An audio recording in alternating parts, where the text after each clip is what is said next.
Kalau kita nampak pengkhianat, kita nampak barah, cepat-cepat kita buang. Jangan simpan. Dan lagi satu saya nak bagi tahu. Saya rakyat Malaysia, saya tak peduli pasal parti, tapi saya pengundi Perikatan Nasional. Itu jelas. Okey? Cumanya hari ini kita nampak ada certain orang buat apa dalam parti-parti tertentu, ada isu berkaitan dengan isu dalaman diorang sedang diperbesar-besarkan. Saya nak bawa anda satu perkara. Saya nak bawa anda satu benda, satu kejadian yang betul-betul menghayatkan hati kita orang selama ni. Yang baru-baru ni kita dapat tahu arwah Saleh, wartawan dekat Tanah G, terkorban. Kerana apa? Dia terkorban kerana dia telah dibunuh oleh orang Gaza sendiri, bukan orang lain.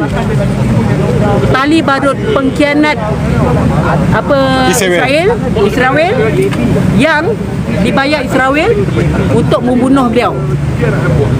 Orang Gaza sendiri, bukan orang lain.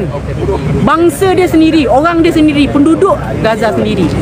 Meaning that apa? Kita kena faham satu perkara, kita sedia maklum. Kalau kita nampak pengkhianat, kita nampak barah, cepat-cepat kita buang. Jangan simpan. Jadi apa yang kita rasa tindakan kita betul dengan apa yang kita nampak dia tindakan beliau, tindakan siapa je yang dikenakan tindakan, orang kata dia buat satu benda yang lari daripada perjuangan kita, itu pengkhianat. Memang patut virus dibuang. Kerana saya nak bagi tahu, bila kau dah berjaya bersihkan diri kau, baru kau boleh pergi untuk buat perkara yang lain. Kita nak ada PPRU. Sesiapa saja yang cerita yang tak mendatangkan hasil pada rakyat, maksudnya orang tu dibayar, blok. Itu je.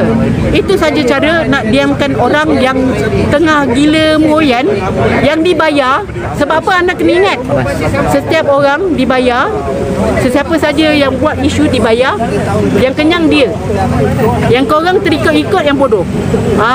Itu yang bodoh. Betul tak? Betul. Okey.